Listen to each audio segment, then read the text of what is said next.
Muy buenas tardes a todos, bienvenidos a este evento en particular que el Instituto de Estudios de Derecho Animal del Colegio de Abogados ha aprovechado para brindarles en este 25 de mayo, feriado en nuestro país, digo así porque estamos compartiendo con Uruguay esta emisión de este conversatorio que se encuentra dentro del curso que se está dando en el Colegio de Abogados, Animales, Política y Sociedad, Políticas Sociales con Perspectiva de Derechos Animales. Atento que la temática estaba dentro del programa del curso, consideramos que era apropiado darle la oportunidad al público en general de poder compartir este conversatorio. Este evento tiene la disertación de los doctores Sergio Moragues, que es director institucional del Campito Refugio, Mauricio Trigo, ambos abogados, el doctor Trigo también es dedicado al derecho animal, y la profesora de filosofía Rita Rodríguez González, que a su vez son los disertantes y los profesores dentro del curso que les mencioné. Tenemos como invitada especial a Vero Ventura, que es bióloga especializada en comportamiento animal, que es diplomada en bienestar animal y que a su vez es etóloga y en este momento está especializada en comportamiento canino. Así que los voy a dejar hablando de razas criminalizadas, como era el título de este conversatorio, esta propuesta, y además les vamos a dar la posibilidad, cuando ellos terminen, de que se produzca un pequeño debate, porque les vamos a admitir las preguntas en nuestro Facebook, en nuestra página, y en todas las páginas que se están retransmitiendo, que como ustedes saben son las del Campito Refugio, la de APTEA, ONG por el Trato Ético de los Animales de Uruguay, y Amigos de la Calle Dolores. Esas preguntas las recibiremos y las responderán los disertantes al finalizar la disertación. En este momento le doy la bienvenida a Vero Ventura, que es nuestra primera vez y nuestra primera invitada.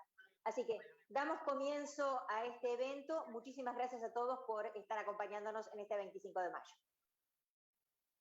Bueno, muchísimas gracias por la invitación. Es un placer siempre todas las experiencias de intercambio, especialmente en este tema que es tan importante y está tan álgido ahora, ¿verdad? Un poco como para poner en perspectiva, hay un gran impacto en la opinión pública y en los medios de comunicación de las mordidas de perros, especialmente las mordidas graves a fatales. Sin embargo, poniendo en perspectiva lo que son los números, lamentablemente acá en América Latina no tenemos demasiadas estadísticas, realmente son extremadamente raros estos eventos. Están catalogados como fatalidades especialmente raras. Y eso es importante, a pesar de que un poquito más de la mitad de las víctimas de mordidas son niños.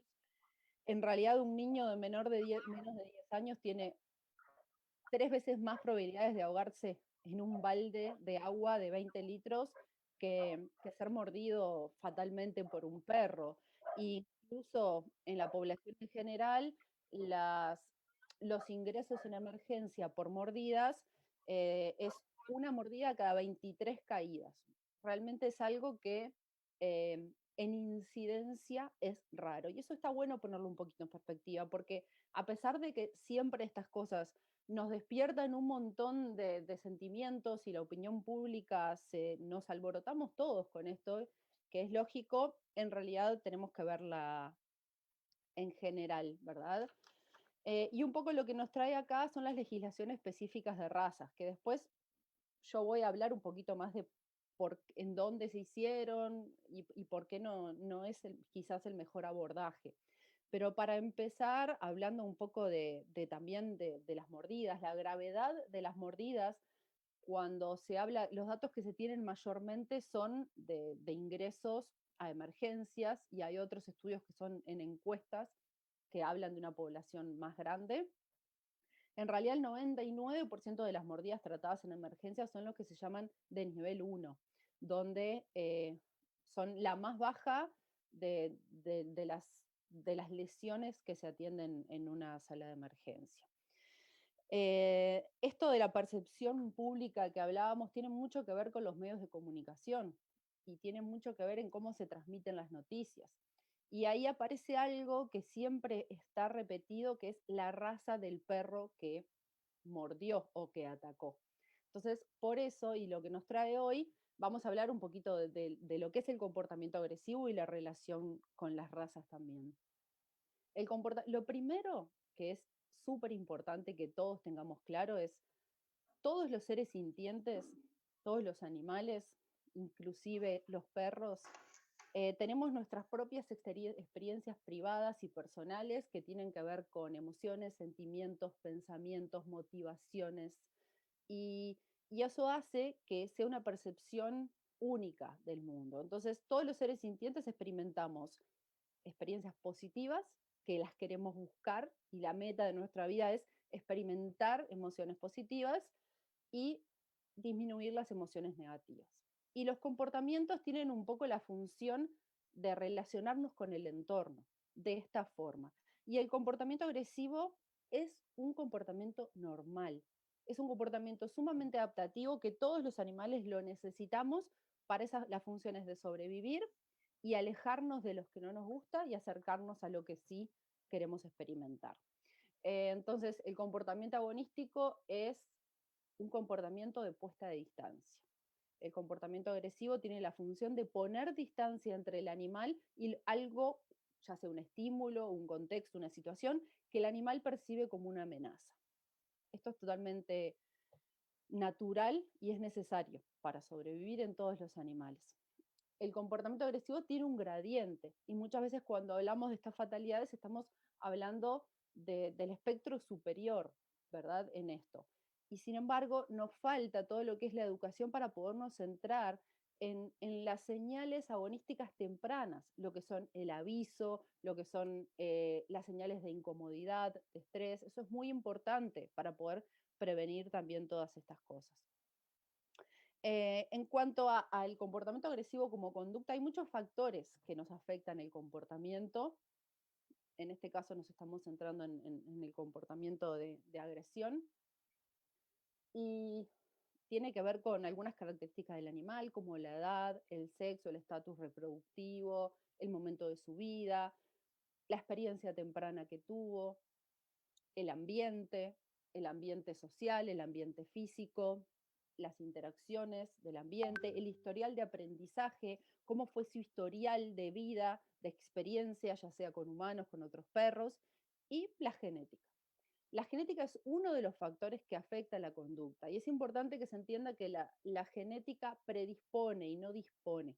La genética me muestra ciertas predisposiciones que se van a expresar o no en diferente intensidad y forma dependiendo de la interacción con el ambiente.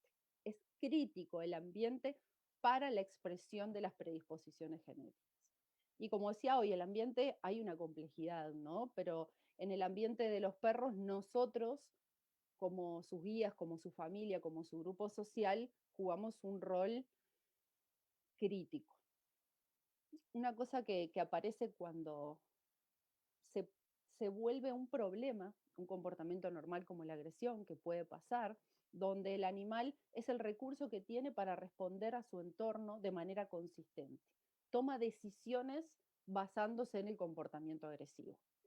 Y esto claramente que está delimitado por el contexto, pero también es importante entender que en los comportamientos problemáticos, piénselos como un iceberg, donde el problema que nosotros vemos, el síntoma, no me habla del porqué. Y muchas veces los comportamientos problemáticos son un síntoma de deficiencias a nivel del estado de bienestar del perro. Y eso es muy importante y muchas veces en los comportamientos agresivos se ve. Todos los animales tenemos necesidades que necesitamos cumplir para sentirnos plenos y poder lidiar con el ambiente. Necesidades físicas, emocionales, sociales y conductuales. Es bien importante. Todos tenemos conductas que son naturales, que son de la especie, de la raza, puede ser del individuo también.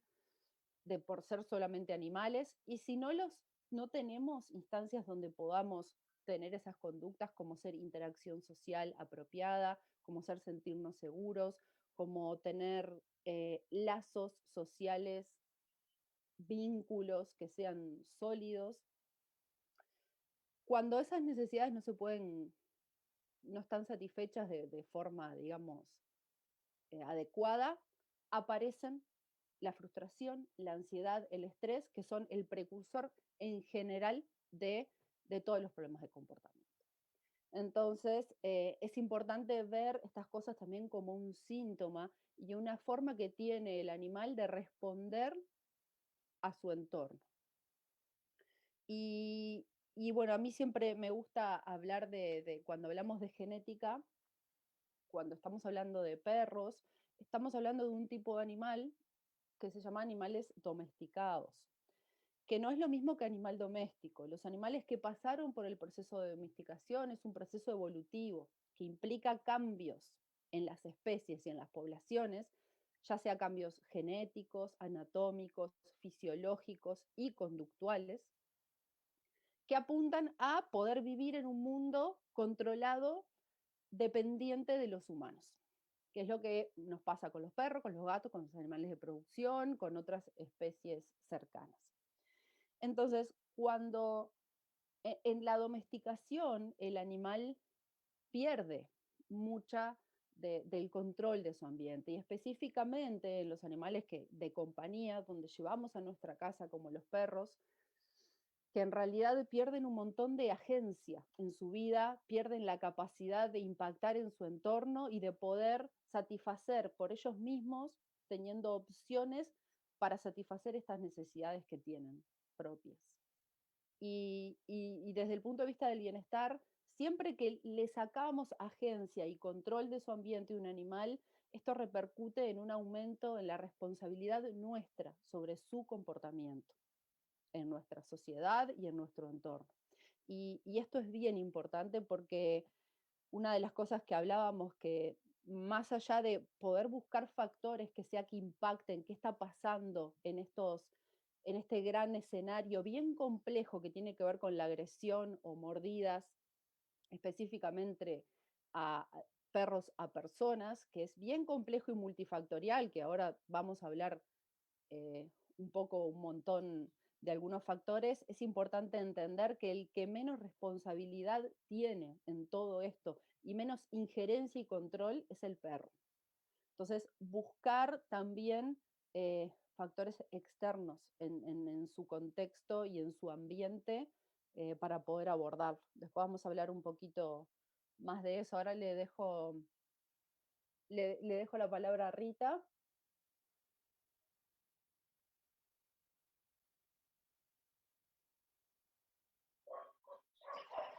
Bueno, súper interesante lo que planteas, Vero. Creo que son datos más que relevantes para tener en cuenta, sobre todo a la hora de pensar en algún tipo de legislación que tienda a evitar estos accidentes que nos preocupan y nos ocupan a todos.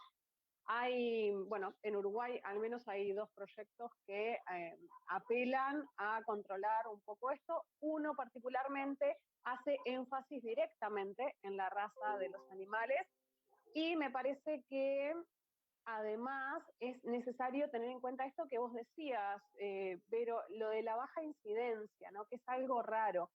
Y a eso hay que sumarle que dentro de la rareza del evento, que por supuesto bueno, en Uruguay al menos hay dos proyectos que... Tengo un poco de delay, creo. Me estoy escuchando a mí misma. Ahí.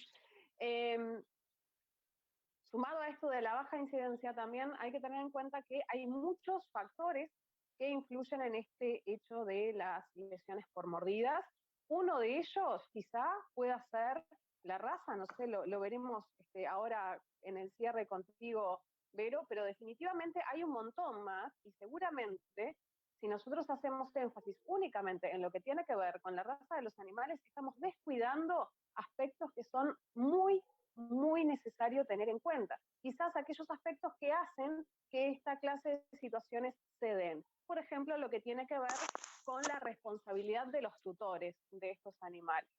Cuando tratamos de pensar un poco en la responsabilidad en esta clase de eventos, ¿no? En esta clase de acontecimientos lamentables, si hacemos énfasis en el animal, hacemos énfasis en el perro, estamos perdiendo de vista cuál es la responsabilidad de aquellos que estamos interactuando con ese animal. Los tutores, por ejemplo, tienen la responsabilidad mayor en este caso porque son aquellos que conviven con estos animales. Por ende, hay que aprender a convivir responsablemente con aquellos que van a ser parte de nuestra familia. Y el convivir responsablemente se educa, por eso dentro de las legislaciones que nosotros tenemos que pensar, el énfasis tiene que estar en lo educativo, principalmente. ¿Por qué? Porque al aprender a convivir con otros, que en este caso es bien importante tener en cuenta que los perros no son los perros, son individuos de una especie particular y cada individuo tiene características particulares. Así como no todos nos relacionamos con todos los seres humanos de la misma manera, tampoco nos vamos a relacionar y vincular con todos los perros de la misma manera, y esta es una habilidad que nosotros tenemos que trabajar y que es nuestra responsabilidad trabajar. El generar vínculos con esos animales que conviven con nosotros. Porque uno de los temas más importantes, a los que en general dejamos de lado, es el que tiene que ver con las condiciones en las que habita este animal en nuestra casa. Si es parte de nuestra familia, si fue criado con códigos de relacionamiento dentro de nuestro hogar, como un miembro más de nuestra familia, con límites, como los tenemos todos los que formamos parte de un núcleo, o si es un animal que es tenido como un objeto y utilizado como guardia y se encuentra encadenado, sin sociabilizar, fuera de la casa, si no hay una vinculación, una sociabilización, algo que es tan importante en los perros que es la sociabilización, es nuestra responsabilidad, que estén realmente sociabilizados para convivir con humanos y con otros animales. Obviamente cada uno teniendo en cuenta las particularidades de los individuos con los que estamos tratando. Pero, y en esto creo que voy a coincidir, creo que es uno de los pocos puntos con los que voy a coincidir con el proyecto de la diputada Reis, es necesario que haya un control, y yo diría incluso una prohibición de la reproducción y venta de perros, pero no de perros de X raza, de venta de perros en general, porque es uno de los primeros pasos para empezar a pensar a los animales como individuos, como sujetos, y dejar de tenerlos como cosas que se comercializan.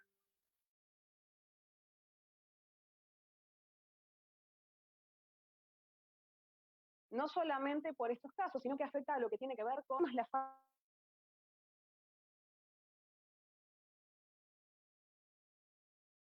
falta de hogares, y no podemos seguirlos de acuerdo, porque el resto implica hacer un énfasis que termina siendo negativo y que termina siendo descuidado, porque así como los tutores deben ser responsables en la convivencia con estos animales y a su vez que estos animales, o sea, ser responsables de cómo estos animales se vinculan con otras personas y otros animales, hay una responsabilidad del Estado que no debemos evadir. Y sí, hay un énfasis en el tutor, pero no solamente en esto, sino que el Estado tiene que hacer su parte.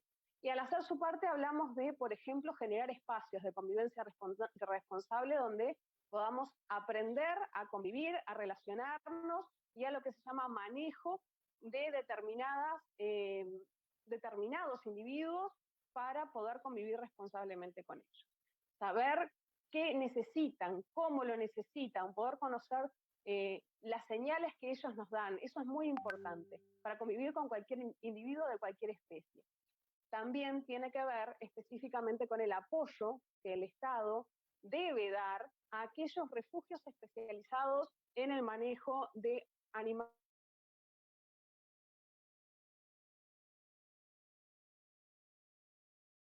de gran porte. Hoy por hoy hay una necesidad muy grande, en tanto que se logra visibilizar el camino adecuado que nosotros creemos que es el de la educación. Hay que hacer un aporte, hay que hacer un énfasis en dónde van a ir estos animales, cuándo van a estar cuidados, a cargo de quién van a estar. Eso es algo en lo que hay que pensar.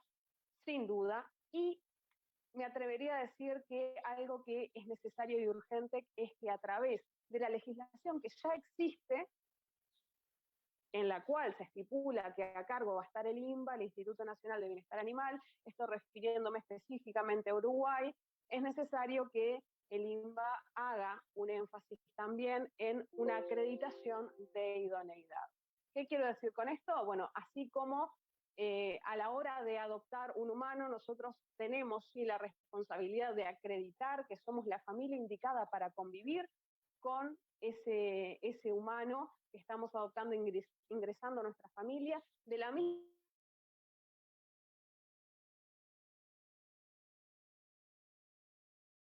manera tenemos que ser tutores responsables, en este caso un perro, así que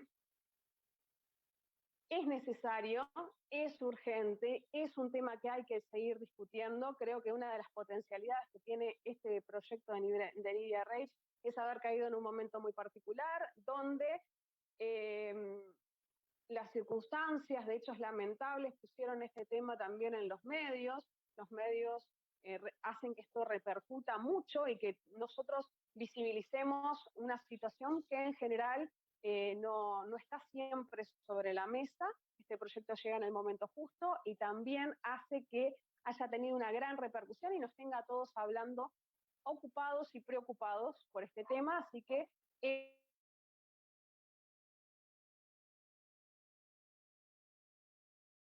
es un buen caldo de cultivo para que se puedan dar. Ha sido presentado otro proyecto del diputado Javier Umpierres, que es una mirada distinta, donde se hace un énfasis específicamente en la tenencia, en lo que tiene que ver con los tutores de estos animales de gran porte, y en lo que se debería, según el diputado, legislar a la hora de adoptar a estos animales o convivir con estos animales.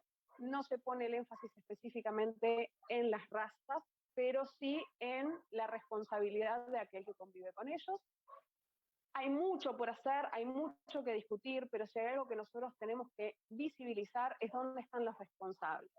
Cuando pasan estas cosas, la responsabilidad debe recaer en el tutor y en lo que el Estado está haciendo o no está haciendo para evitarlo. Así que bueno, por mi parte, muchas gracias. Gracias, Vero, por estos contenidos y bueno, los dejo con Mauricio, que va a profundizar un poco más.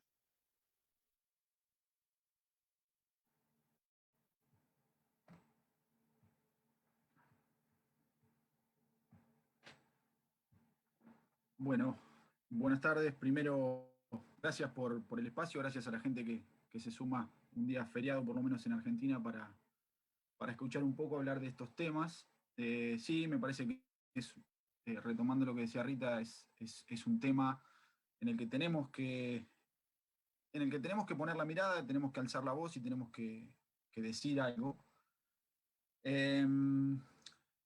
Cuando se habla generalmente de perros de raza potencialmente peligrosa o de razas potencialmente peligrosas de perros, se está hablando ni más ni menos que de vinculación con otras especies, de interrelación, se está hablando de condicionamiento, algo dijo Verónica y seguramente algo más se va a decir, condicionamiento de conductas y demás.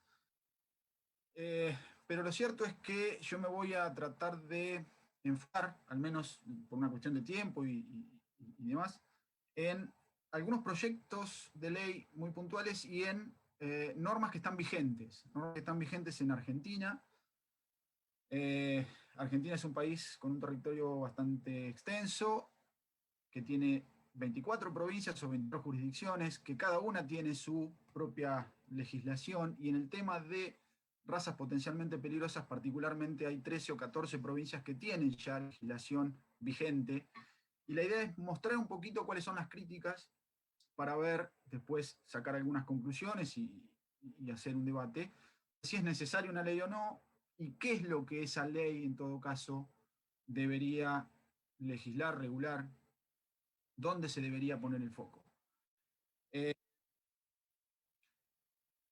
La verdad es que cuando hablamos de razas potencialmente peligrosas, en general hablamos de manipulación genética, como cuando hablamos de casi todas las razas de perros, ¿no? O todas, básicamente.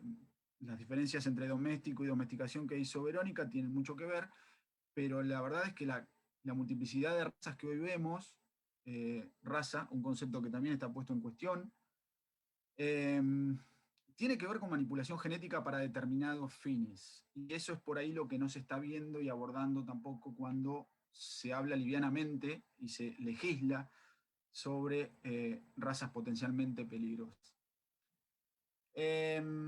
Yo elegí 5 o 6 normas que están vigentes en la República Argentina: la ley 8129 de Tucumán, la 14.107 de la provincia de Buenos Aires. Estamos hablando del año 2008 y 2009, no son nuevas.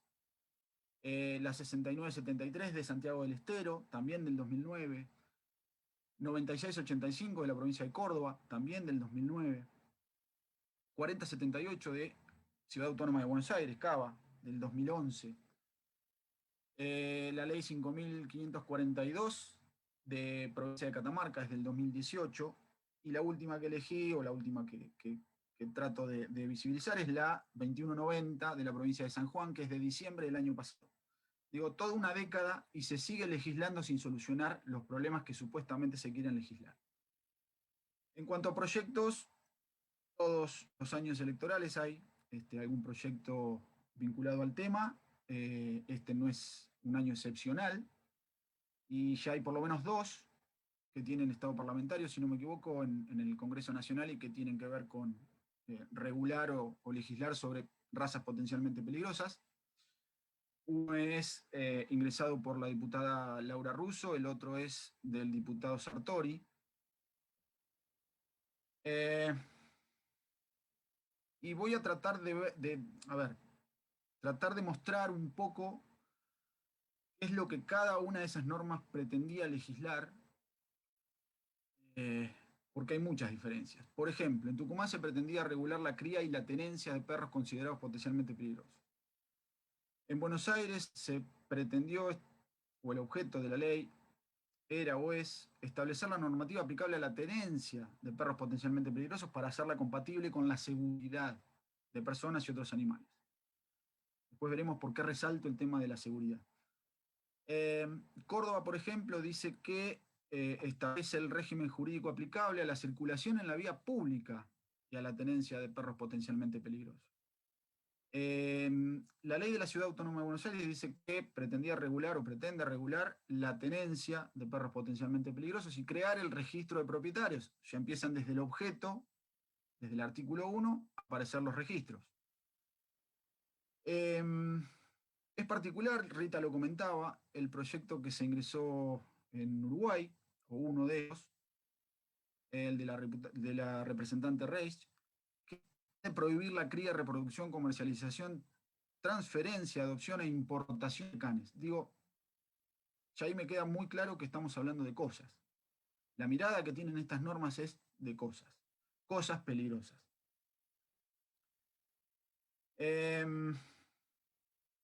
¿Cuál es la primera cuestión que por lo menos yo personalmente tengo y que es uno de los temas seguramente a debatir y que ya empezó a sobrevolar? El tema es si hay o no razas potencialmente peligrosas. Razas de perros potencialmente peligrosos por el solo hecho de pertenecer a una raza. Y la verdad es que ni siquiera las legislaciones se ponen de acuerdo. Todas las normas, por lo menos en Argentina, citan un antecedente que es la ley española. La ley española es de la década del 90 y ya está siendo cuestionada durante toda esta década y hace bastantes años por ineficaz, por no haber obtenido ningún tipo de finalidad a la que estaba supuestamente apuntada, y haber generado más problemas que soluciones. Ser discriminatoria, porque discrimina no solo al individuo canino, sino también a su responsable humano. Bueno, hay un montón de fundamentos, digamos, para hacer críticas. Lo cierto es que de los listados de razas, de los catálogos de razas que supuestamente serían peligrosas, ni siquiera las propias provincias coinciden. Hay un listado, como llamarlo básico, sería quizá el término, y después lo van ampliando de acuerdo a lo que cada uno cree.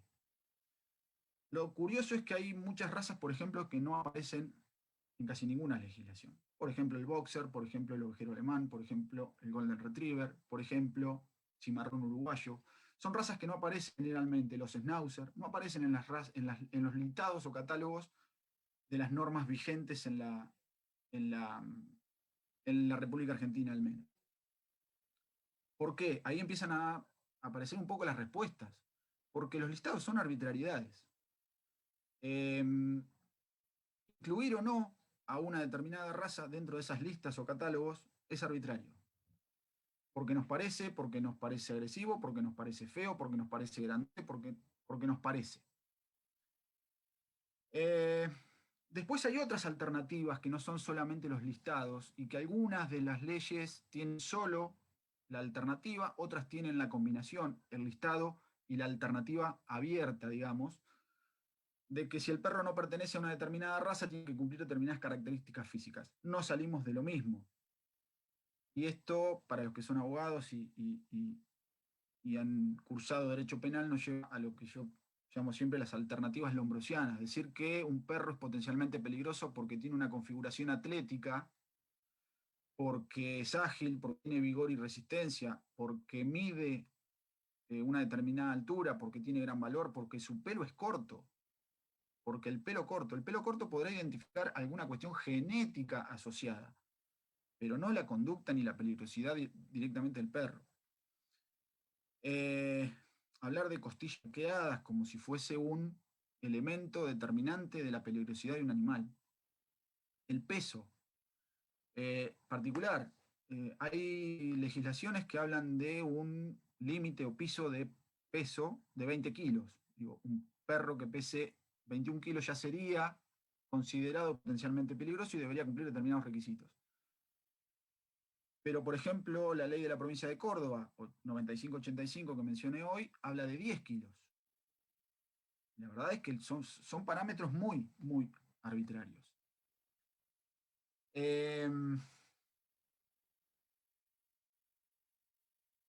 algo bastante particular también y que tiene que ver con la estigmatización que se hace de estos animales, de estos individuos, de estos sujetos que tienen derechos y que están detrás de esa frase perros potencialmente peligrosos.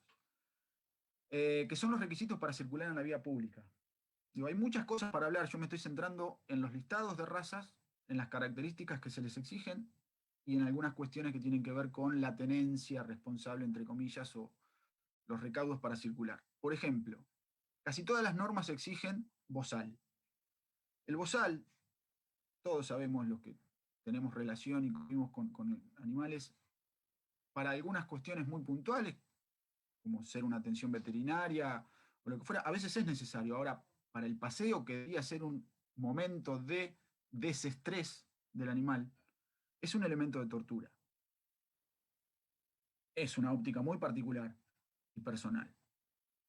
Pero lo cierto es que después empiezan las diferencias entre las normas, y sigo insistiendo que están vigentes en la República Argentina, porque unas exigen que el collar, por ejemplo, del animal sea de ahorque, y agregamos otro elemento de tortura.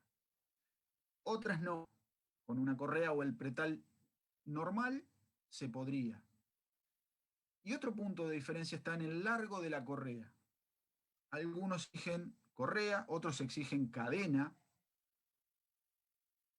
Y en cuanto al largo de la correa tenemos tres medidas diferentes. 1 metro, menos de 1,5 metros y menos de 2 metros. Por ejemplo, la ley de la Ciudad Autónoma de Buenos Aires exige un máximo de 2 metros. ¿Por qué hago hincapié en esto? Porque después se criminaliza, y acá es donde empezamos a jugar con el tema de los nombres también, nombres de las actividades, digo. Hay fallos ya que están empezando a hablar de los animales utilizados como armas.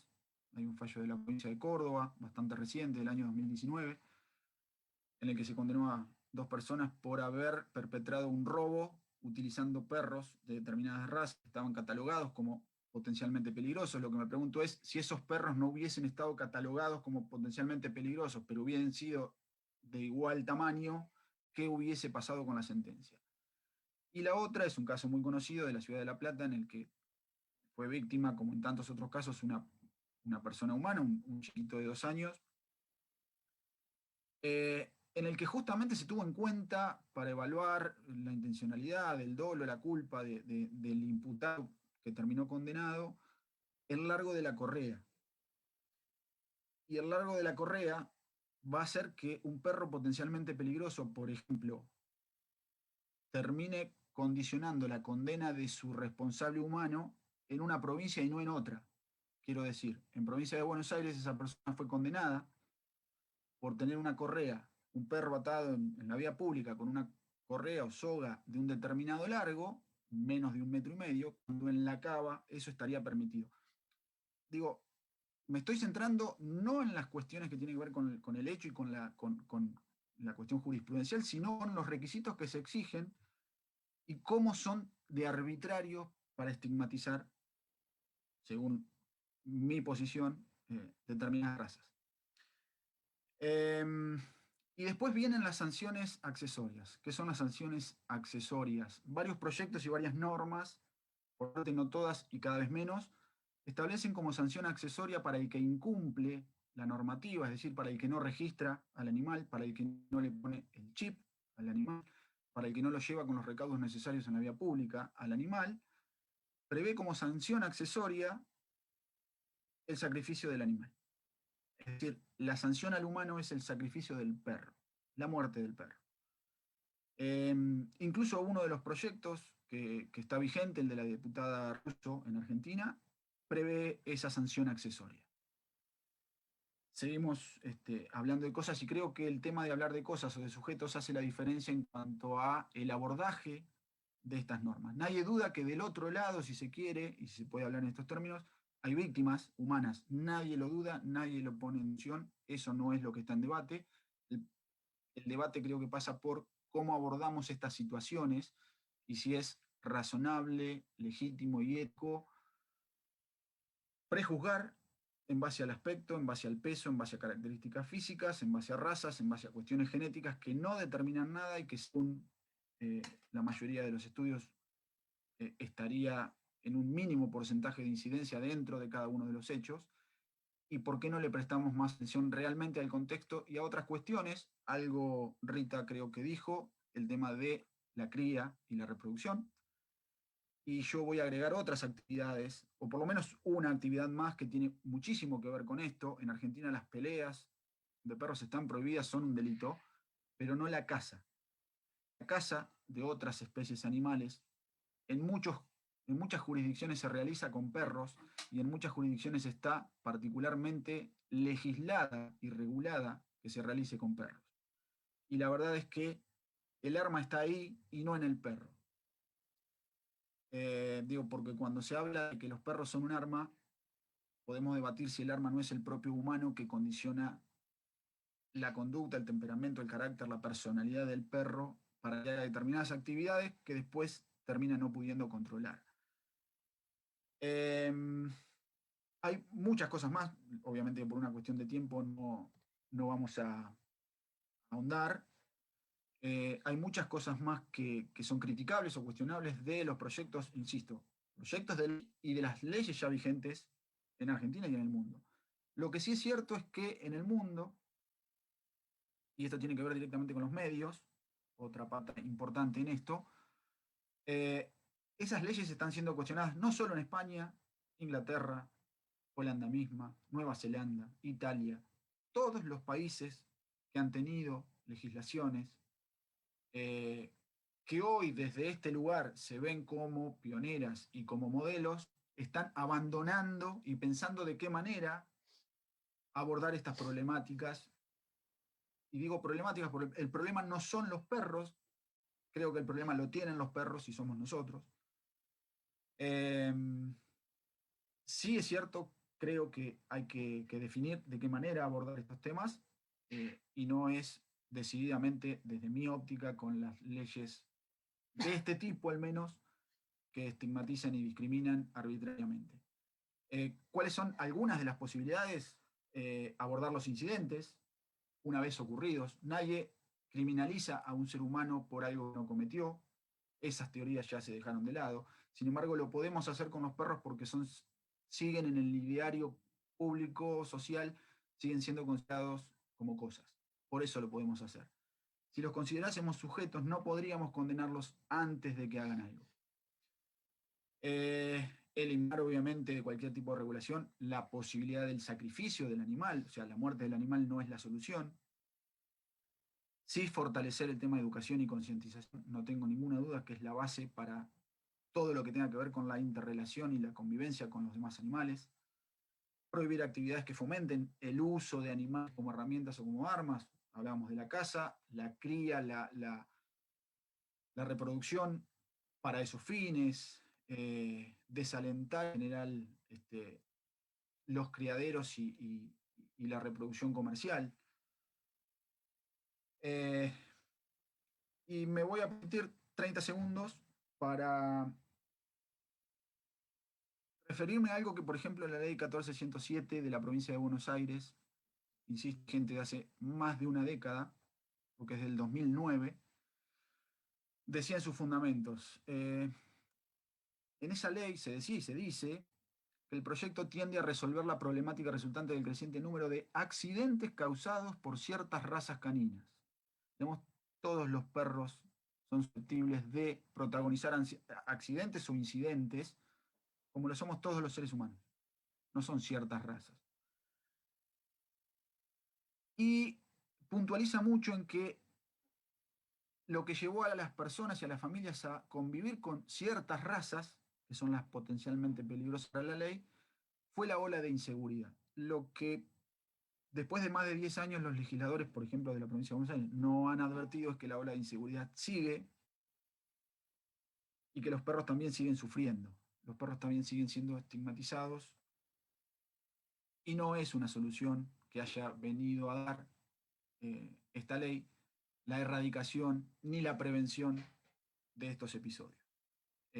Creo sinceramente que hay que abordarlos de otra manera, hay que abordarlos con una mirada más integral, que incluya incluso al perro, y que sea absolutamente interdisciplinaria, teniendo la voz no solo de quienes estamos del lado de los animales y por ellos, sino también de personas como Verónica, que tienen el conocimiento suficiente para hablar de la cuestión genética y de las razas, cosa que a veces no está presente en las normas positivas, en las leyes y en las ordenanzas, porque se copia y se pega, y es una costumbre bastante particular de la época que nos toca vivir. Pero bueno, me parece que es una convicción que tengo que cuando se hace cuando actúan en tándem, digamos, una norma estigmatizadora con la actividad de los medios de comunicación, no solo paga la sociedad, no solo pagan los responsables humanos, sino que también terminan pagando el precio los demás animales. No es nuevo que, por ejemplo, haya sido baleada una perra por pertenecer a una determinada raza por policías y solo por el hecho de haber pertenecido a una determinada raza. Eso pasó tanto en España como en alguna provincia de la República Argentina. También me parece que revisar la cuestión desde los medios y cómo se informa y cómo se difunde y se concientiza es una cuestión que vamos a tener que empezar a poner en la mesa y a debatir. Creo que incluso dentro de lo que es educación y concientización, estas leyes, si es que se decide que es necesaria una ley para regular estas cuestiones, debería incluir no solo educación, sino la difusión de los casos a través de los medios de comunicación. Y con esto cierro y lo dejo a Sergio para después volvernos a encontrar en el final, si es posible, con un debate.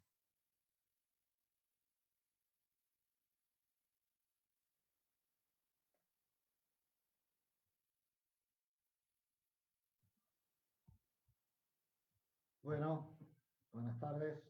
Interesante todo lo que venimos escuchando. Yo voy a tratar de ser bastante breve, planteando algunos puntos que ya se tocaron, pero que a lo mejor desde la óptica, desde mi óptica, merecerían un poquito más de detalle. Me parece que el tema está centrado en las leyes de perros potencialmente peligrosos y genera naturalmente algún tipo de controversia. En primer lugar, lo que genera controversia es la existencia misma de la ley. ¿En función de qué? Y de cómo se la titula. En función de algo que ya se dijo, que es que la cantidad de incidentes y de accidentes y de incidentes donde las mordeduras de los perros causan daños como la muerte o daños gravísimos, son infinitamente pequeños en relación a otros tipos de accidentes en los que participan cualquier tipo de elemento o incluso los humanos. Y esto la verdad que no justifica despreciar esos incidentes, pero sí ponerlos en perspectiva para poder, a partir de ahí, poder tomar las mejores acciones. Porque de la existencia de estos incidentes, lo que se deriva es, en general, un listado de razas, las leyes de perros potencialmente peligrosos, en general, yo diría, si no todas, la amplia mayoría, suelen incluir una lista de perros que exigen aparentemente una intervención estatal. Entonces la pregunta que dejo, que está planteada en el debate y que seguramente Vero podrá contestar hacia adelante, es si con la información disponible, si con los estudios disponibles, si con la opinión científica incluso, se justifica la existencia de esas razas como potencialmente peligrosas. Y la otra pregunta sería, si un animal potencialmente peligroso entonces puede ser determinado solamente por sus características físicas y de raza, o por la conducta agresiva hacia las personas y otros animales.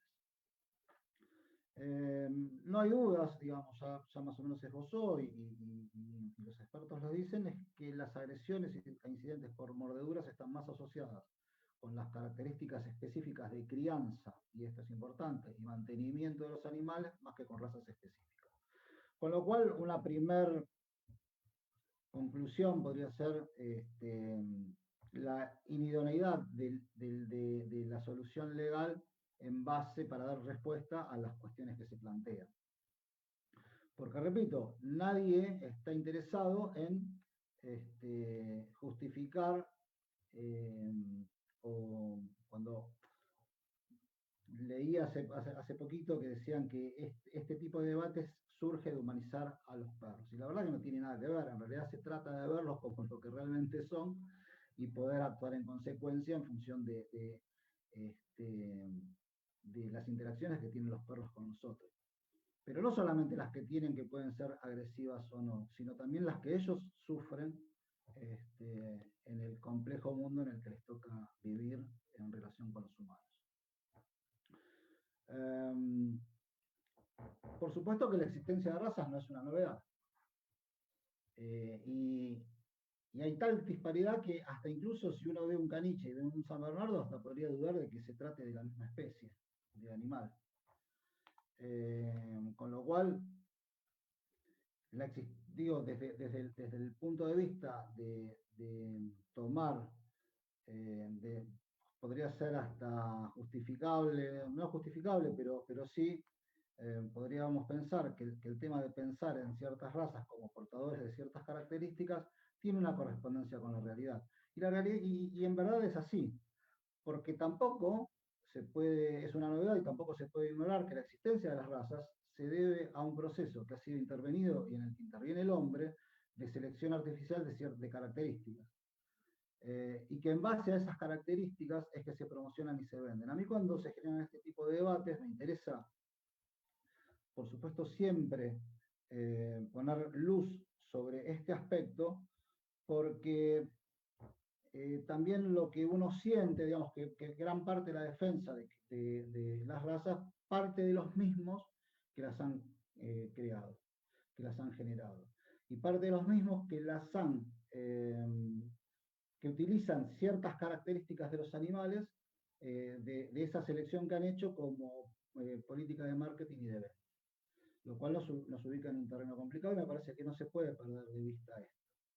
Porque también es cierto que en base a esas características hay personas y hay seres humanos que buscan esos animales para precisamente utilizarlas y para exacerbarlas. Esto me parece que es central en el debate, me parece que es el gran problema y sobre el cual debería haber una acción. Decía por ahí, digamos, la vez pasada nos llegaba una denuncia en una playa en la costa atlántica de personas entrenando a perros pitbull, haciéndolos explotar globos y entrenándolos para hacerlos para hacerlos agresivos. Entonces, me parece que esto es lo que hay que tener en cuenta y esto es sobre lo que hay que trabajar. Porque en definitiva de lo que se trata al hacer una intervención es hacerla que sea más útil, recogiendo la evidencia científica y analizando las distintas experiencias. De eso se trata un poco esta charla. Y vamos a dejar sentado un principio, que una intervención útil es aquella que por un lado opere sobre problemas y presupuestos reales y por el otro que no generen mayor cantidad de problemas que aquellos que vienen a resolver.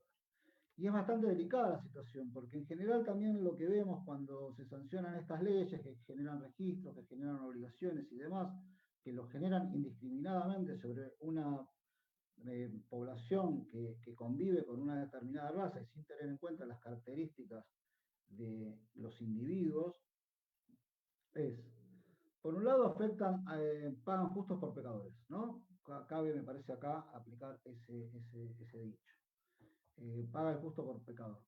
Aquel que tiene un animal equilibrado, que ha sido criado con amor, y no es un tema de crianza con amor, con conocimiento, con determinadas características que han hecho un animal equilibrado que no representa ningún peligro, que no presenta ningún síntoma de agresividad, tiene en general las mismas obligaciones que aquel que lo tiene para defensa y ataque. Y surgen unos cuantos inconvenientes, que en general los que los criaron no los pagan, nunca paga el criador por los desastres que puede hacer el perro que ha vendido, y tampoco paga nunca nadie. ¿Qué sucede en general cuando aparecen estas leyes? Bueno, lo que pasa generalmente es que aumenta el abandono de las razas involucradas o mencionadas en las leyes. ¿Dónde recaen esos perros? En general en refugios. Nosotros tenemos montones de perros que han llegado estigmatizados y muchos no solamente estigmatizados por la ley, sino estigmatizados por la vida que les ha tocado llevar, porque han sido vendidos como máquinas para producir un determinado resultado, ya sea de defensa o de ataque.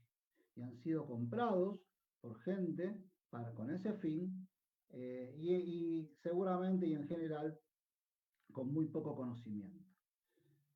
Perros apaleados, perros que han sido hechos malos, generándole miedo, generándole pánico ante la presencia humana.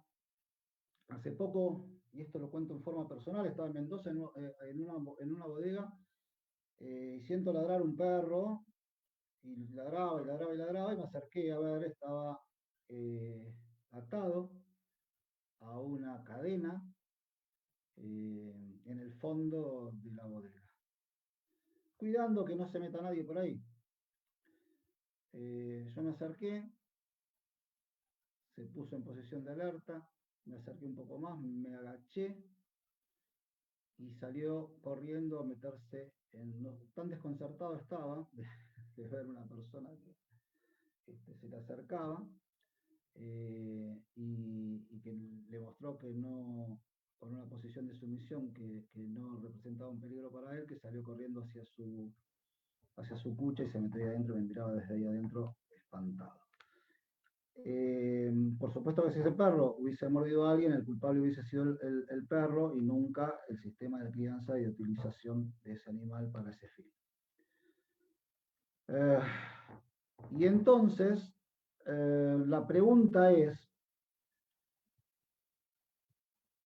si las leyes que pretenden trabajar sobre este tema no deberían actuar sobre el proceso artificial de selección de características, es decir, sobre los criaderos, y también sobre los que buscan exacerbar esas características. Y me parece que también lo que vale la pena plantearse es si cuando pensamos estas leyes y en vista del fracaso que tienen y de los resultados que producen, es si cuando planteamos una ley de este tipo deberíamos actuar sobre el universo de animales existentes y sobre el universo de animales por existir. Es decir, si deberían tener consecuencias que abarquen el pasado, los existentes, o se debería actuar solamente hacia el futuro. Y para no eludir respuestas, creo, en mi caso es que se debería actuar con la prohibición sobre la crianza, no, de cualquier tipo de animal, porque si bien las razas existen, lo que no existe, me parece, y lo que es cuestionable, por lo menos aún si existiera, es la crianza y la selección de características para determinados fines. Se crían perros que se los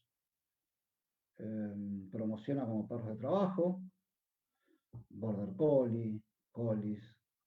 Hay algunos que son para la caza y de mordida blanda, porque son para recobrar presas. Hay otros que los hacen tenaces para enfrentarse con animales más poderosos. El caso de los dogos, el caso de los pitbull, perros que trata el ser humano de generar a través de la selección, que en sí misma, estamos hablando del resultado de esa selección, pero el proceso de eugenesia que implica la selección también es moralmente cuestionable y es absolutamente repudiable. Con lo cual, para la respuesta debería ser la prohibición de los criaderos y en última instancia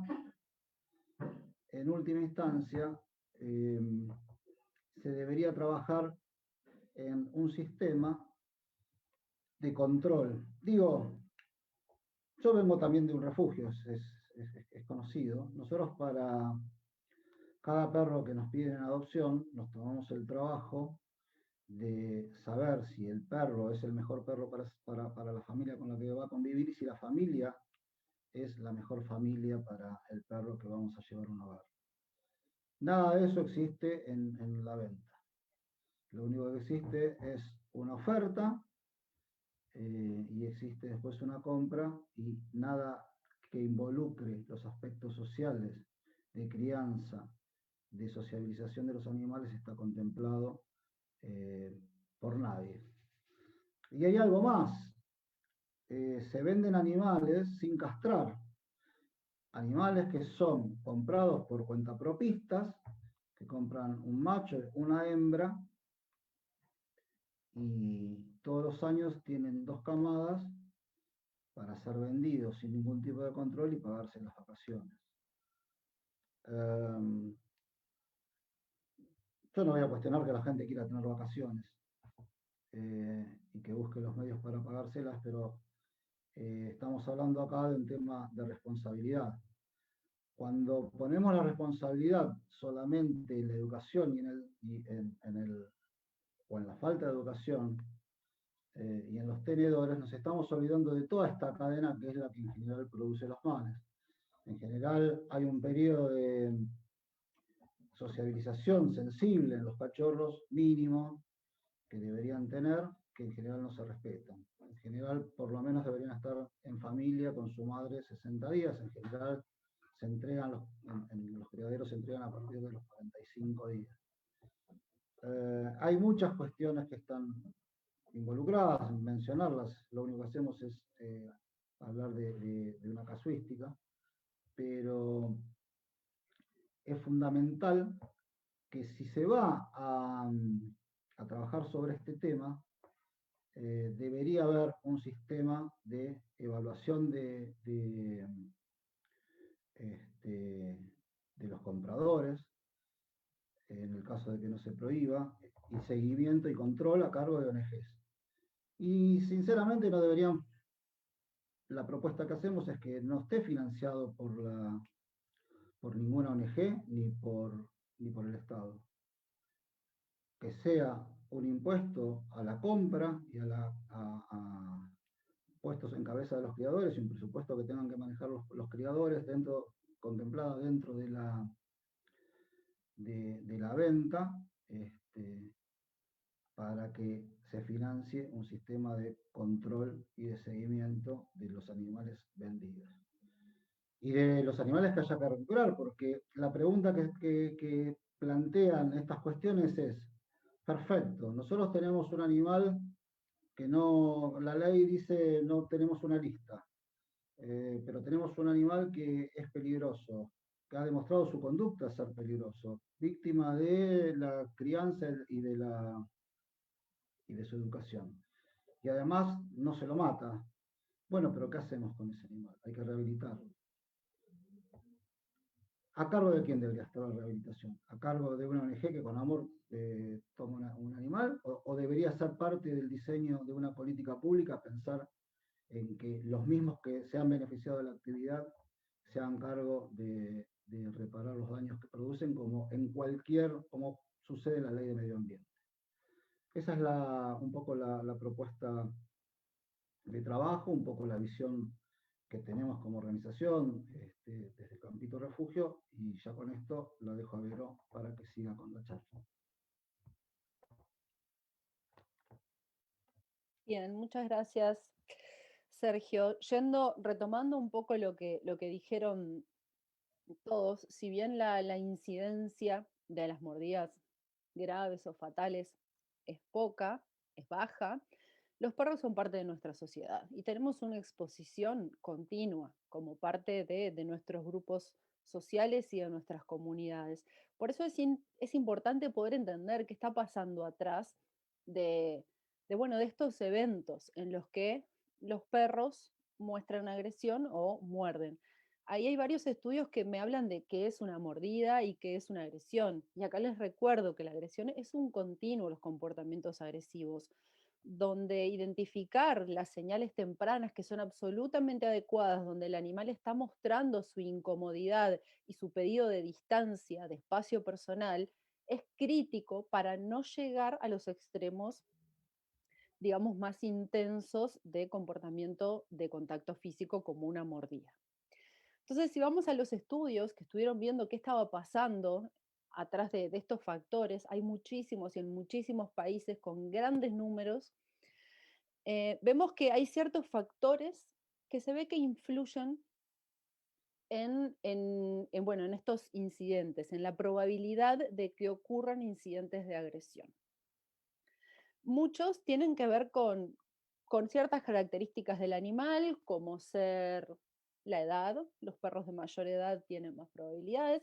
Acá está un componente que lo nombró Mauricio también, es el aprendizaje del perro, con qué herramientas el perro aprende a lidiar con las amenazas y con lo que se le plantea a su entorno. Si es con comportamientos agresivos y funciona, va a seguir ocurriendo. El sexo, los machos es más probable que muestren este tipo de eventos.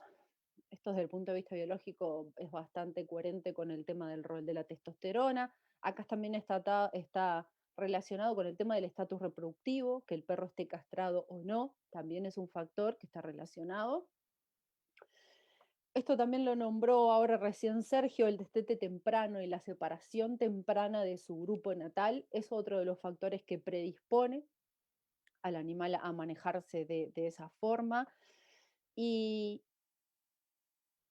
Y bueno, el tamaño es uno, y a pesar de que es diferente a lo que uno se cree, los perros de menor tamaño tienen mayor predisposición a mostrar comportamientos agresivos de los de mayor tamaño.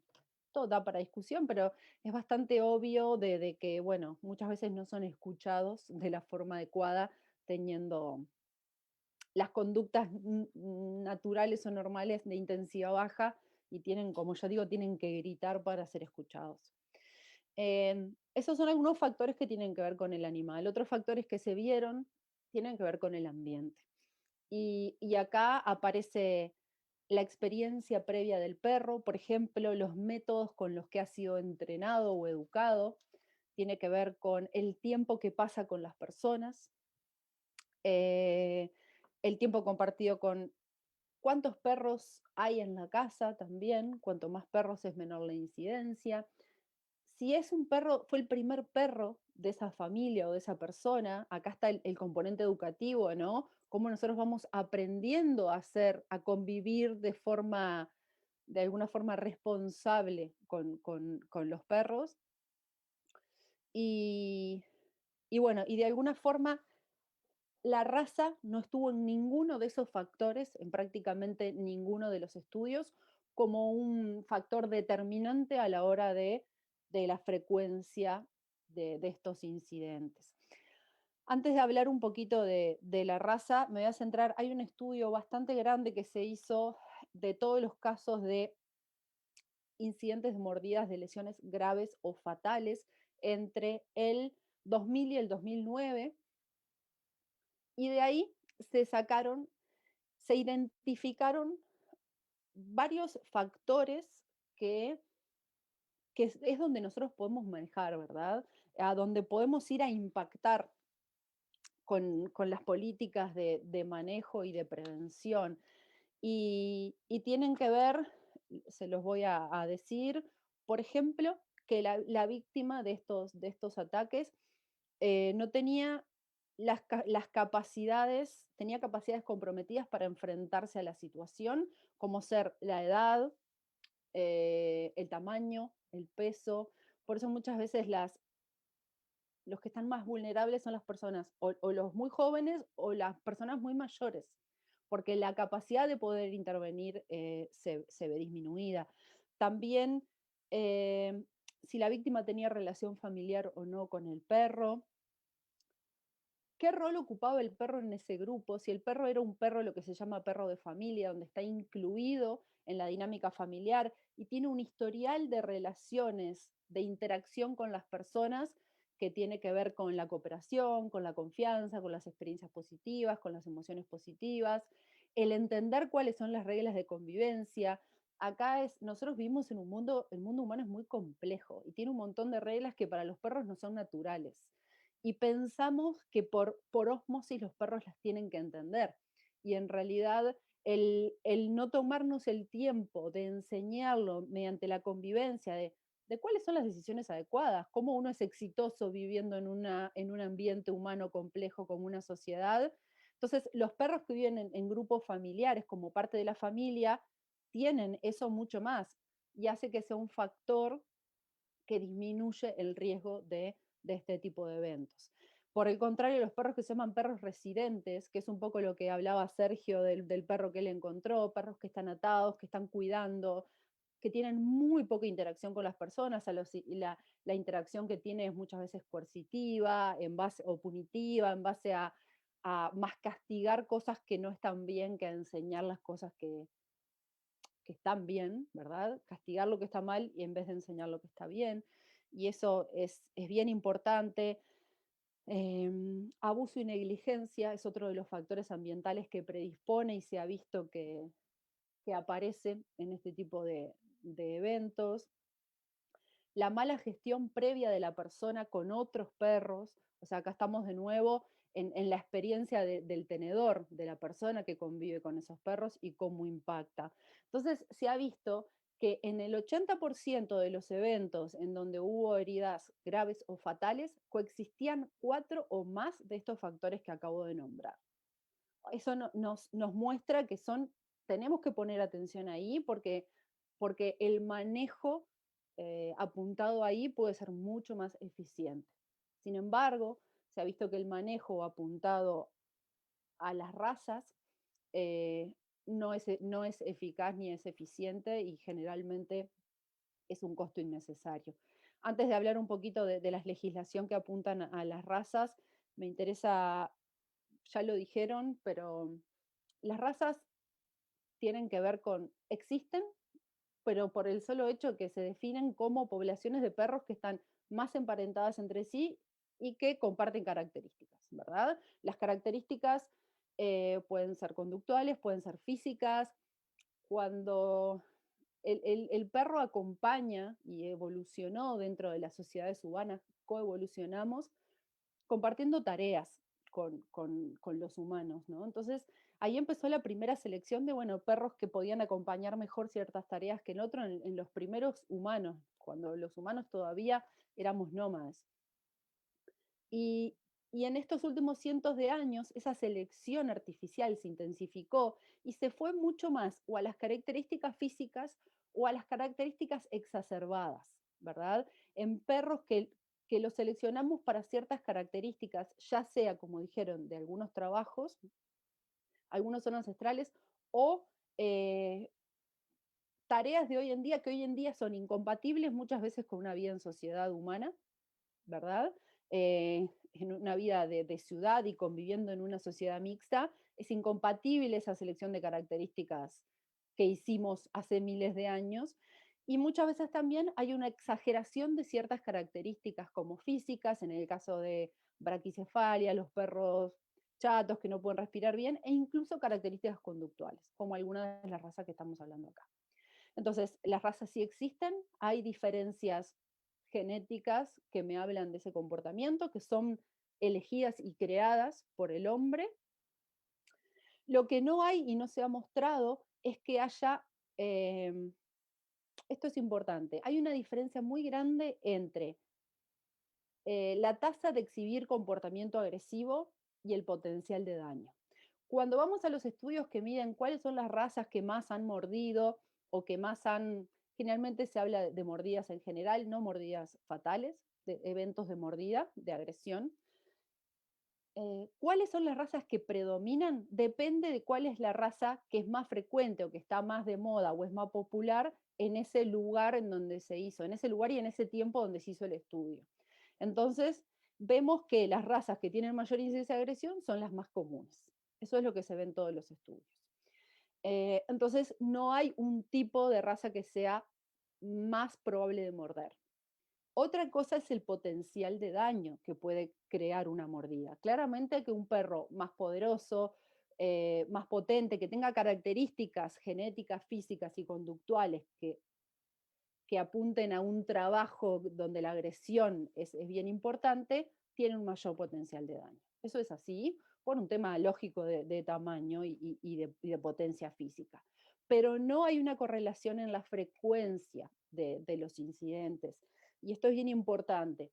Y otra cosa que se ha visto es que la identificación de los perros cruza en cuanto a de cuál es la raza que tienen es muy mala. Incluso en especialistas en perros se han hecho estudios donde, bueno, hay que ver, bueno, este perro cruza de qué es y después se hace un ADN para verificar y en la mayoría le erran bastante.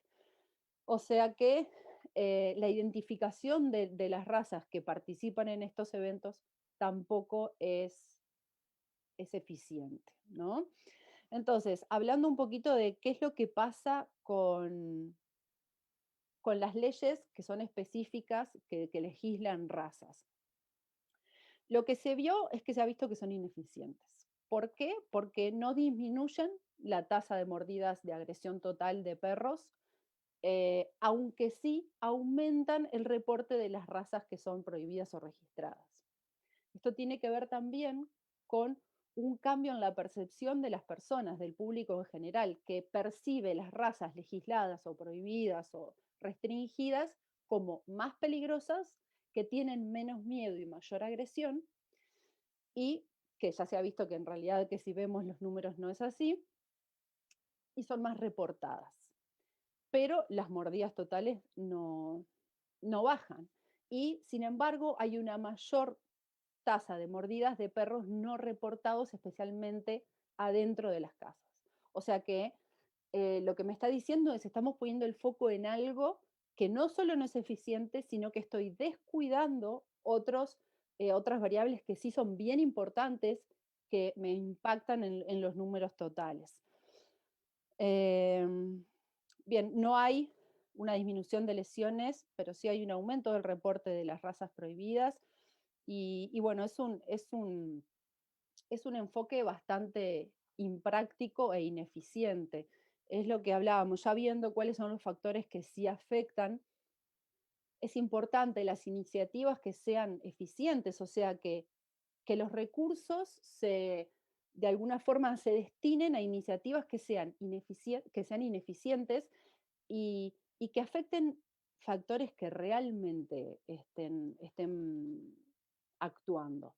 Si nosotros nos vamos a centrar solamente en la raza, que por todo esto que vimos no es eficiente, estamos descuidando factores en donde sí realmente podemos impactar de forma intensa, y como por ejemplo el manejo, como por ejemplo la educación, como por ejemplo conocer quién es el perro que tengo o que voy a tener, o el perro que voy a dar en adopción, o el perro que voy a adoptar, quién es, qué necesidades tiene, qué siente como amenazante, y saber en qué contexto ese perro puede tomar las decisiones adecuadas para ser eh, exitoso en esta vida, ¿no? En la vida compleja que tenemos.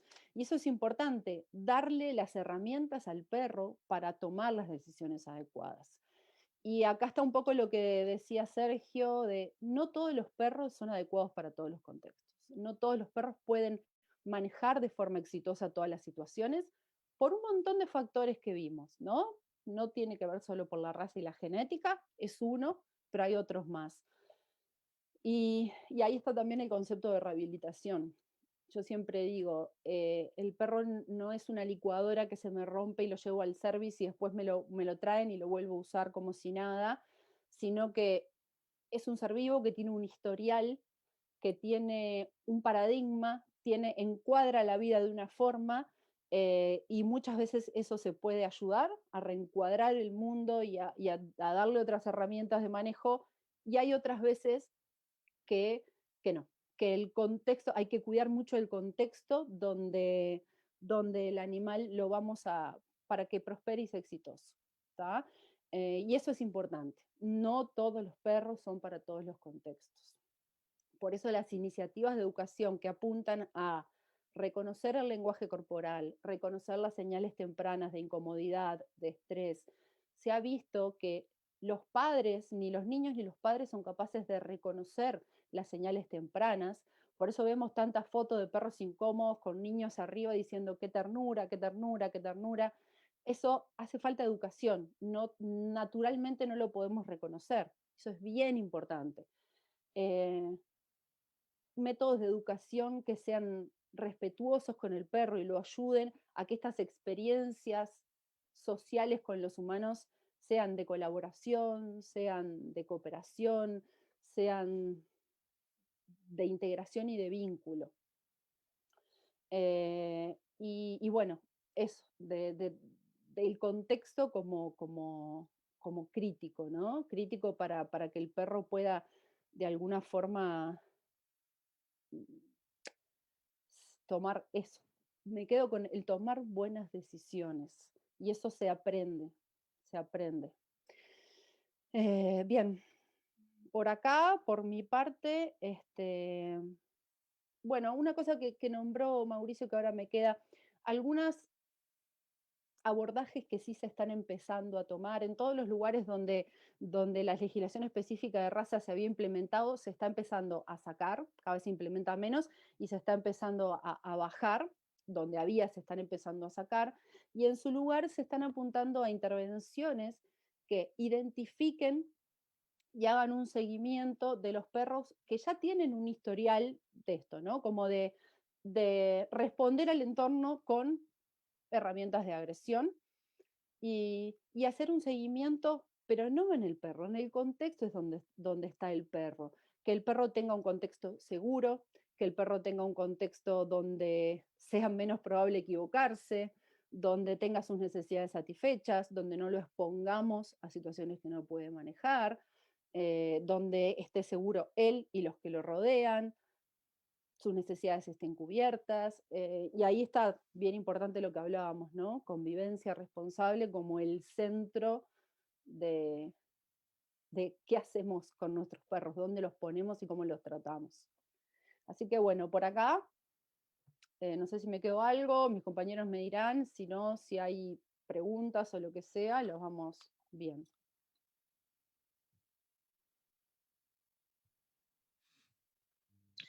No sé si hay preguntas particulares, capaz que ya podemos empezar a discutir. A mí me gustaría resaltar nada más esto que decías, Vero, y bueno, que es un poco lo que es más transversal a lo que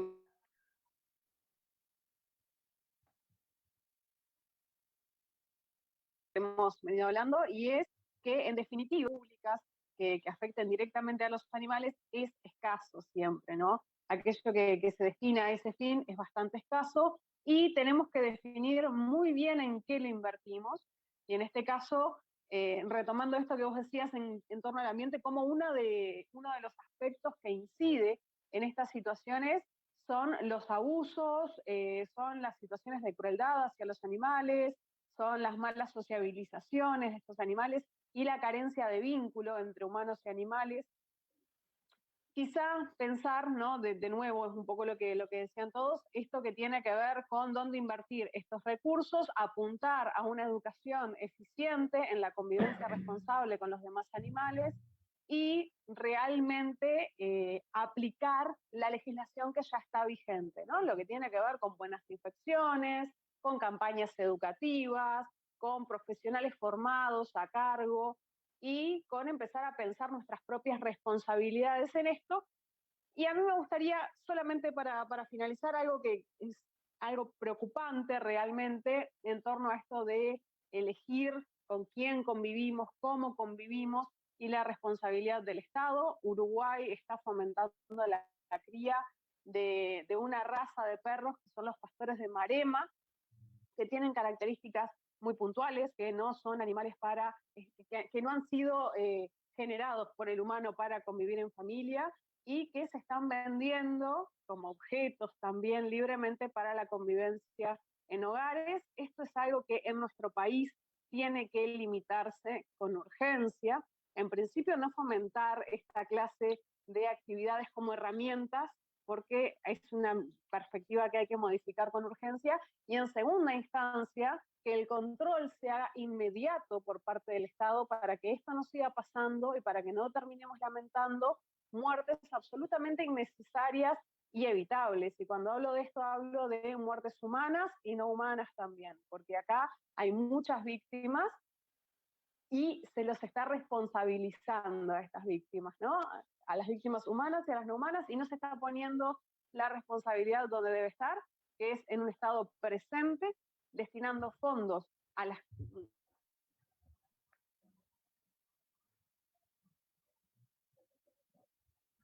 los aspectos correctos, y que las legislaciones deben ir hacia un lugar puntual, que es el de la educación y el aprender a convivir responsablemente.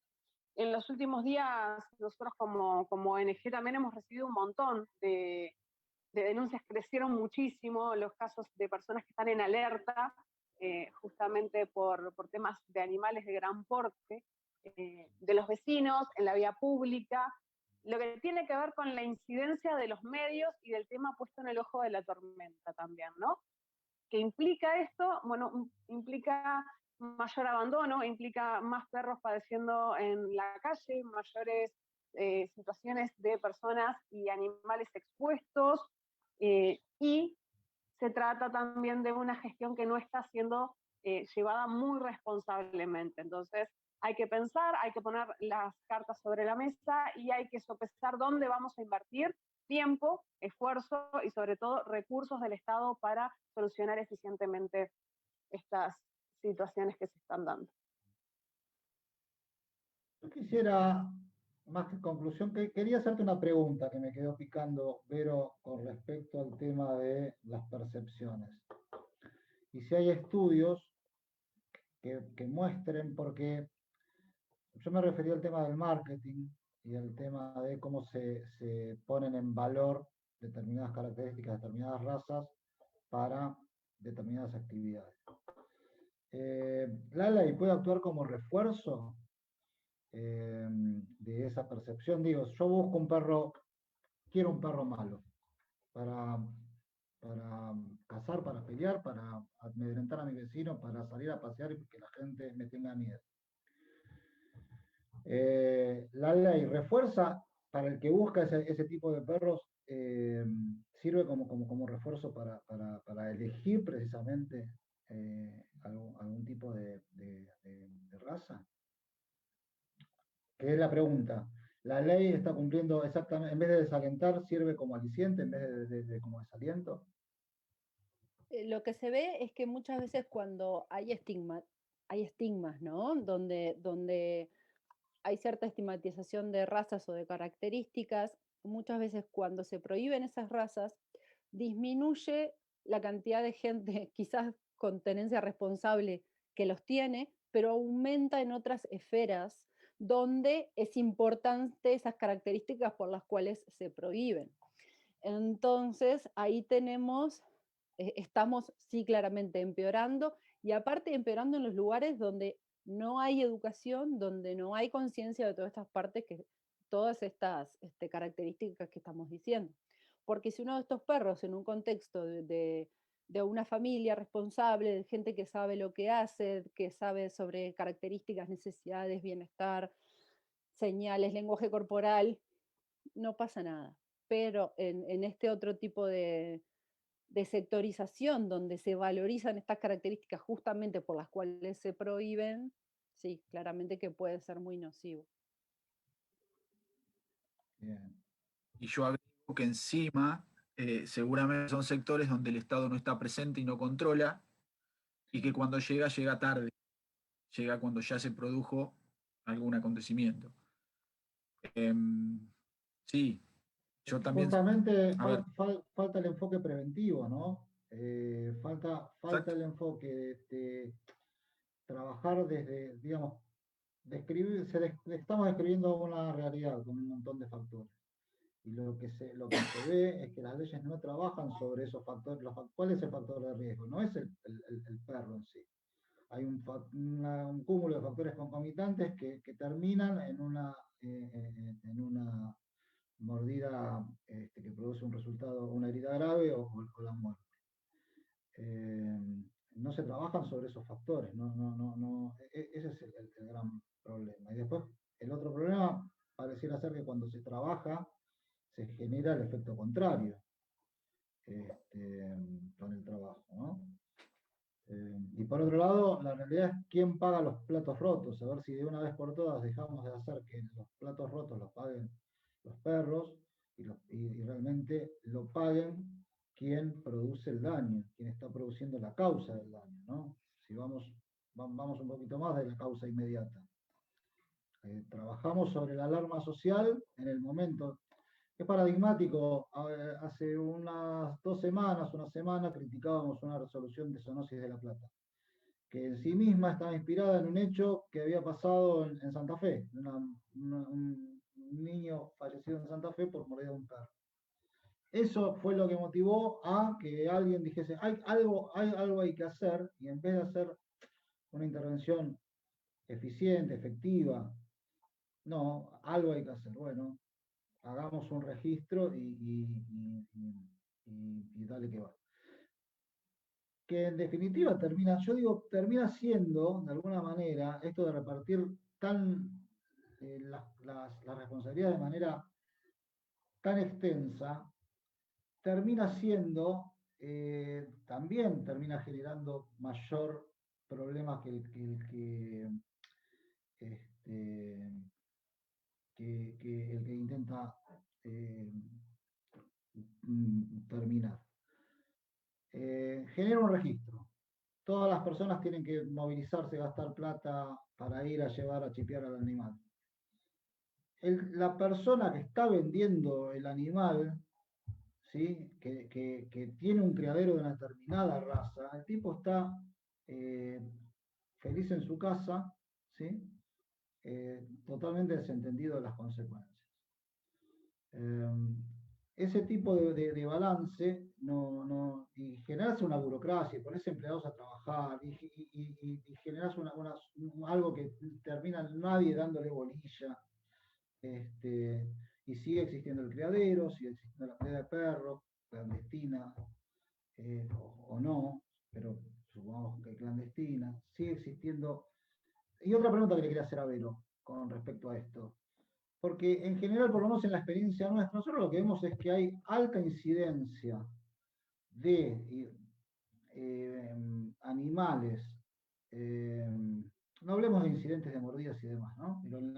Pero los perros que producen mordidas o demás, hay mayor incidencia en determinados barrios, en determinados lugares. Pareciera que fuese como una aglomeración. Hay varios que vos decís, son todos pitbull. No puede ser que sean todos pitbull. Sí, son todos pitbull. Tiene que ver con la seguridad, con que la gente, son barrios donde no hay seguridad pública, donde no llega la policía, donde no llega nada, y la gente tiene la mala noción y la mala idea de tener un perro atado, hacerlo malo para tener una sensación de que están cuidados de alguna manera. Después terminan con el perro mordiendo y echándolo a la calle. O el perro apaleado, o el perro, porque también hay algo que dijo Rita, no solamente las víctimas son humanos, la mayoría de las veces las víctimas son otros perros, los perros del vecino, saltan un alambrado y se meten en la casa del vecino, los problemas son de convivencia, ¿sí? Y no se actúa sobre eso. Sergio, una cosa de que vos decís recién, y me estoy acordando de un estudio que hay, es las percepciones de otras personas según cuando nosotros estamos con nuestros perros o en presencia de un perro. Y es interesante cómo los demás nos perciben según el perro que tengamos. Cuando uno está con un perro amigable, vamos a hablar de ciertos perros que están, por lo general tienden a ser amigables, o de tamaño chico, perros muy neonatizados, donde hay una neotenia grande que son como tiernitos, que parecen, generalmente esas personas son percibidas como más confiables, como más sociables, como más amigables. Sin embargo, cuando se hizo con fotos y con videos en presencia o con un perro que es etiquetado como más agresivo, como de guardia, la percepción de esa persona tiende a ser como más valiente, más temerario. Entonces, también creo que tiene que ver con eso. No solo en que el perro cumple una función de guardia, sino la percepción, el perro como herramienta social, de simbolismo social también, ¿no? Que es muy interesante, cómo la interacción con los animales también nos define la interacción entre nosotros y cómo nos percibimos. Bueno, creo que en relación a eso, cualquiera en un barrio puede certificar que en general el perro que se etiqueta como malo o hecho malo, atrás del que viene tirando la correa es más malo que el perro. O por lo menos quiere dar la apariencia de ser más malo. Un ser peligroso. Yo no respeto nada y demás. Entonces, volviendo al concepto, y yo ya les dejo el debate a ustedes, no se trabaja sobre ese tema, ¿no? Se trabaja en abstracto, se trabaja en cuestiones que pagan justos por pecadores. Y es ineficiente desde el punto de vista que son más los justos que los pecadores. Los pecadores son un porcentaje bastante chico sobre el que se puede actuar. Y sobre el que además deberían sostener económicamente todo el sistema que genera. Para el cigarrillo, la publicidad tiene que ser negativa y están obligados a reparar todos los daños que produzcan. Para el daño medioambiental, el que produce un daño medioambiental está obligado a reparar el daño y a trabajar en la prevención del daño. Antes de tirar residuos a un río, tiene que generar todo un sistema de tratamiento de residuos, que muchos se quejan que son costosísimos, pero lo tiene que hacer. Y la realidad es que si alguien quiere tener un perro como si fuese un Mercedes-Benz, un Fórmula 1, una ametralladora antiaérea, para hacer como una analogía, que pague el Mercedes-Benz, que pague el Fórmula 1, que pague los servicios, que pague todo lo que tiene que pagar. Y después que lo tenga, que se haga cargo de, de su deseo. Simplemente eso. Sí, Acá hay una pregunta, perdón. No, diga. Sí. No, Mauricio, pensé que no iban a hablar, por eso que iba a ser una de las preguntas de Facebook. Damos prioridad a las preguntas, no hay problema. Después digo lo que tenía para decir. Bien. Dice, ¿cómo fomentar y potenciar esas prácticas en lo cotidiano en una veterinaria? ¿Se les ocurre alguna herramienta, además de hablarlo con los clientes? Obviamente la pregunta que hace Giselle García es para Vero. Bien, los programas que apuntan tanto para la educación en diferentes niveles, tanto para adultos, para aprender a reconocer las señales y cuáles son las interacciones adecuadas y cuáles son las interacciones a evitar con los perros en general y específicamente entre los perros y los niños. Eso tendría que ser moneda corriente en todo. Y también iniciativas que apunten a los niños, ¿no? ¿Cuándo acercarme a un perro? ¿Cuándo no? ¿Qué mirar? ¿Cuáles son las instancias en donde no puedo interactuar con el perro? Es bien importante, tanto a nivel de niños como de adultos, y los veterinarios como bueno, profesionales de la salud animal tienen que ser como uno de los primeros que están ahí en las primeras líneas de batalla para poder educar en ese sentido. Otra de las cuestiones que solicitan también fundamentalmente a Vero es bibliografía sobre comportamiento animal, que eventualmente la podemos poner en nuestro Facebook y en el de ustedes también, y el material de donde has extraído el estudio del cual hablaste. Bien. Son varios estudios, hay bastante bibliografía del tema, puedo compartir el enlace de la carpeta donde tenemos esos papers, te lo paso, Regina, y vos lo podés mandárselo a esa persona. La mayoría de la bibliografía científica está en inglés, eso es una realidad, pero bueno, hoy están los traductores y un montón de cosas que lo hacen quizás un poco más fácil.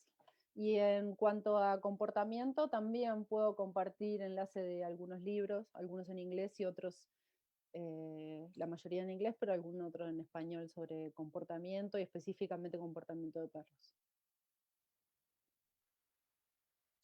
Y ya de paso aprovecho para decir que a Vero en realidad la pueden seguir en su página de Instagram, no sé si le tenés también de Facebook, que se llama Doctopía, y bueno, que ahí difunde bastante y trata de educarnos un poco en esto que tiene que ver con convivir más responsablemente con los demás animales.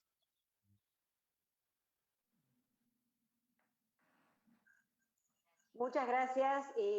Mauricio, si querés, todavía no estoy viendo ninguna otra pregunta, así que si querés hacer tu intervención. Bien, no, yo simplemente era decir tres o cuatro cositas y mostrar un video que es muy cortito, de 51 segundos, ahora comparto pantalla.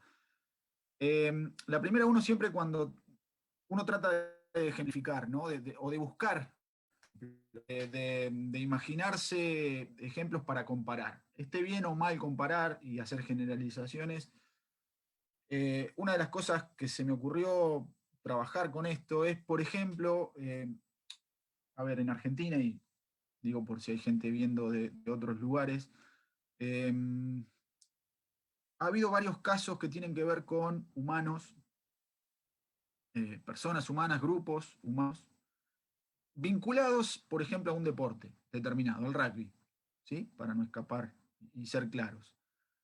Y hay un caso que fue muy conmocionante, que todavía está y que estamos esperando todos a ver qué va a decir el Poder Judicial, qué va a decir la justicia humana.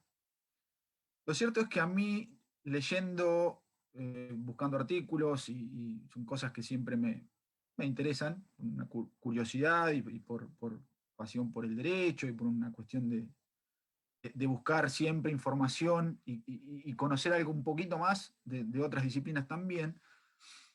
Siempre cuando los genetistas hablan de genetistas y hablo de médicos especializados en genética humana, hablan de identificar genes y demás. Hay uno en particular que a mí me interesa y es algo, le llaman el gen guerrero. Hay muchos trabajos publicados, hay genetistas argentinos y extranjeros. Acá se le llama el gen guerrero. Y creo que hacen vincular la presencia de ese gen en el individuo, no en la especie, porque no es toda la especie humana la que tiene ese gen, sino ese individuo, y asociarlo a determinadas, a otros elementos que, digamos, que se conjugan para disparar una determinada conducta, si se quiere. Entonces asocian al uso de armas, a el robo violento, a la participación en barras bravas de fútbol, por ejemplo. Está bien asociado, por eso se le llama el gen guerrero, bien asociado a conductas violentas humanas. Digo, y esto es simplemente hipotético, ¿cuántas probabilidades puede haber de presencia de ese gen guerrero en las personas que participaron del hecho que terminó con la vida de Fernando Báez Sosa, por ejemplo?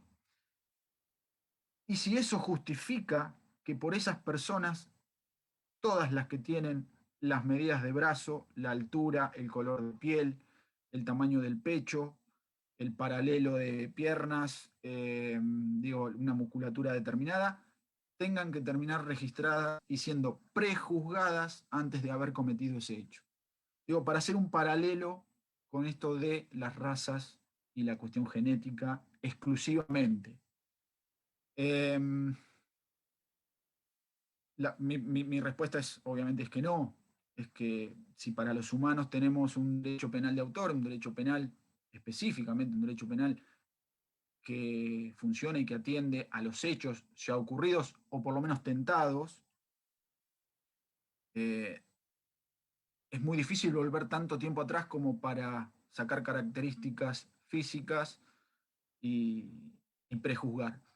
Si a los animales los tratamos como sujetos, los consideramos un integrante más de la familia, como nos cansamos de escuchar, deberíamos tener más o menos los mismos principios y aplicando todo lo que se ha dicho acá y muchas otras cosas más que quizás no vamos a llegar a comentar, digamos, y fundamentalmente el tema de la educación y la concientización. Y con respecto al video, es un video muy cortito, insisto, que no tiene sonido, es un video de un caso muy puntual y muy particular. Díganme si ven la pantalla, ahí se está compartiendo. Sí, Mauricio. Sí, se ve. Bien. Es un video muy cortito de dos secuencias del mismo animal. ¿Y qué es lo que yo quiero ejemplificar con este video? Que el contexto es mucho más determinante o condicionante que la genética. ¿Qué es lo que pasó con ese panel antes de llegar a esa casa? Una persona lo escuchó y me hizo recordar mucho a lo que comentaba Sergio de Mendoza.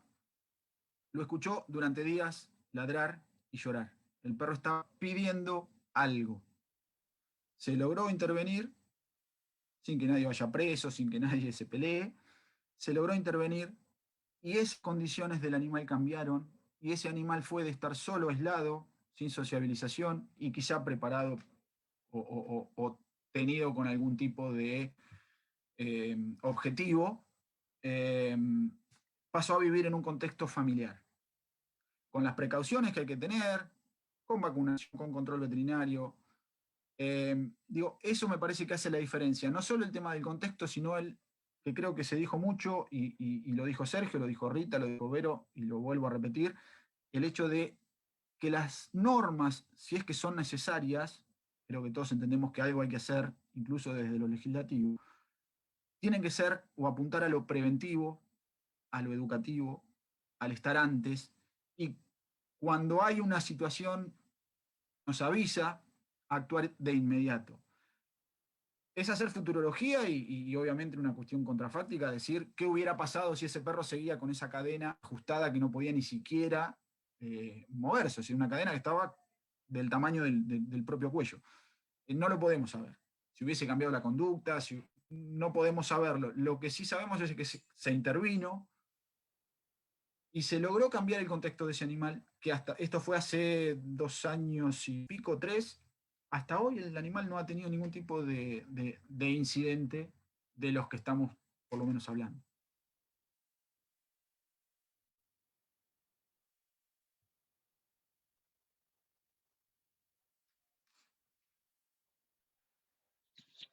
Bueno, no sé si hay alguna otra pregunta por mi parte. Sí, Perdón. Reggie. Disculpen, hay una pregunta que me permito contestarla yo, porque están diciendo algo de Bahía Blanca. Y creo que Zoana Fernández tiene una confusión con relación a considerar que en Bahía Blanca está prohibida la venta de animales. Lamentablemente, eso no es así. Lo que en Bahía Blanca está prohibida por una ordenanza es la exhibición de animales para comercialización, es decir, lo que se llama vidrieras vivas. La muestra de animales en locales a la calle, o que de alguna manera desde la calle se pueda ver esos animales en exhibición, es lo que está prohibido, no la venta de animales.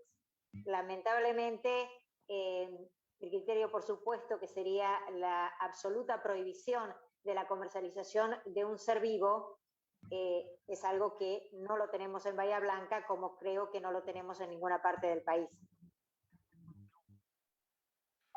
Sí, creo que hay algunas legislaciones que van por eso. No sé, Salta creo que iba por ese lado, no sé si ya lo tiene, me parece que sí. Estaban por lo menos Pero es la exhibición, claro, pero el tema es la exhibición.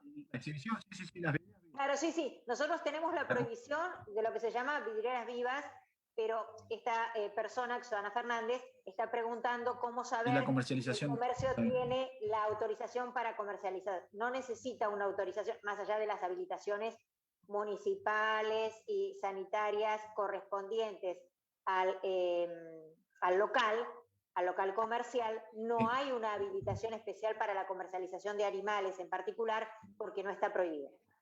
Bueno, en Cava tenemos algo que es un contrasentido. Tenemos prohibido los criaderos, pero no la venta. Bueno, algo parecido a lo que pasa con la faena equina, ¿no? Está Y nos como metemos raro, ya sí. con una cuestión enorme, pero no hay lugares de cría y sin embargo hay comercialización y matanza y exportación.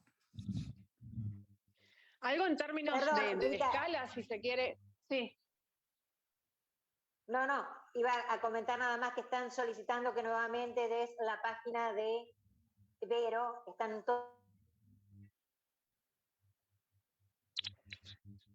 A ver, hola. Vero, ¿tenés página en Facebook también o solamente en Instagram?